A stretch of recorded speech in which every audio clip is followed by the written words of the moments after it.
Hi friends, welcome back. This is the part 2 of RBI पैसे कैसे कमाती है। फर्स्ट पार्ट में हमने जाना कि सीनोरेज से पैसे कैसे कमा जाते हैं, सीनोरेज क्या रहता है। इस पार्ट में हम लोग और क्या क्या सोर्सेस है आरबीआई के वो जानेंगे। मान लीजिए कि मुझे लोन चाहिए। कोई भी चीज़ के लिए हम लोन लेते हैं, घर, गाड़ी, बिजनेस लोन, पर्सनल लोन। तो मैं जाऊंगी अपने बैंक के पास। जैसे पार्ट 1 में एक्सिस बैंक हमारा बैंक था, सेम कंटिन्यूएशन। तो मैं गई एक्सिस बैंक में, मैंने कहा मुझे 10 लाख का लोन चाहिए। बैंक ने डॉक्यूमेंट्स वगैरह वेरीफाई किए, सब कहा ओके ठीक है हम आपको लोन देंगे।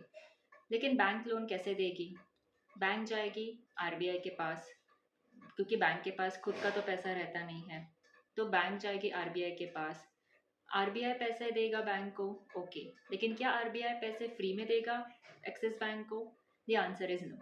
आरबीआई कहेगा कि अगर मैं आपको लोन दे रहा हूँ तो मुझे भी कुछ गारंटी चाहिए, कुछ सिक्योरिटी चाहिए जिसके अगेंस्ट मैं आपको लोन दूँ। तो बैंक कहेगी ओके ठीक है।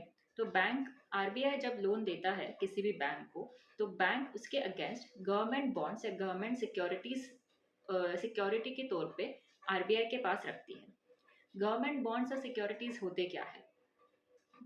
गवर्नमेंट एक एग्रीमेंट रहता है बॉन्ड पे, कि जिसमें लिखा रहता है कि इस बॉन्ड के अगेंस्ट जो भी अमाउंट का वैल्यू का जो बॉन्ड रहता है उसके उसके ऊपर गवर्नमेंट ऑफ इंडिया एक फिक्स्ड गारंटीड रिटर्न देगा।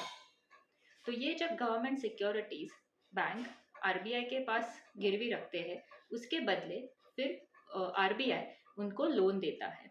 इस टर्म को रेपो रेट भी कहा जाता है। इस ट्रांजैक्शन को रीपर्चेज ऑप्शन रीपर्चेज एग्रीमेंट भी कहा जाता है।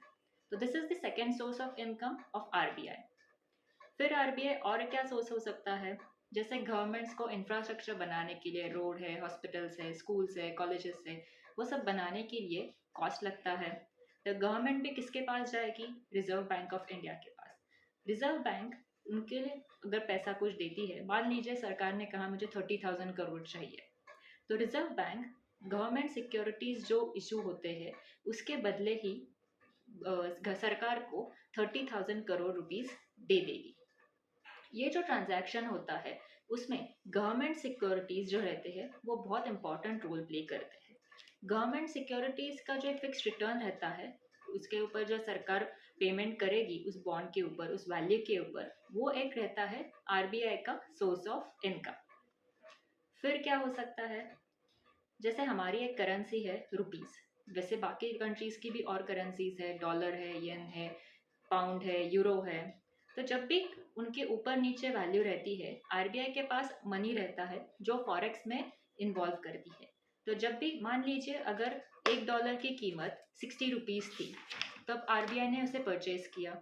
आप मान लीजिए कि $1 की कीमत 80 रुपीज है, तब अगर आरबीआई इसको रिलीज कर देता है, सेल कर देता है, तो बीच का जो प्रॉफिट रहता है वो भी आरबीआई का इनकम रहता है। उसे कहते हैं फॉरेक्स या फॉरेन वैल्यूएशन।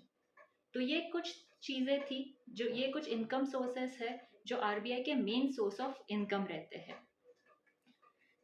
अगर आपको ये वीडियो इन्फॉर्मेटिव लगा है तो stay tune for next such important and informative videos, and हमारे चैनल को ज़रूर सब्सक्राइब करें। Thank you.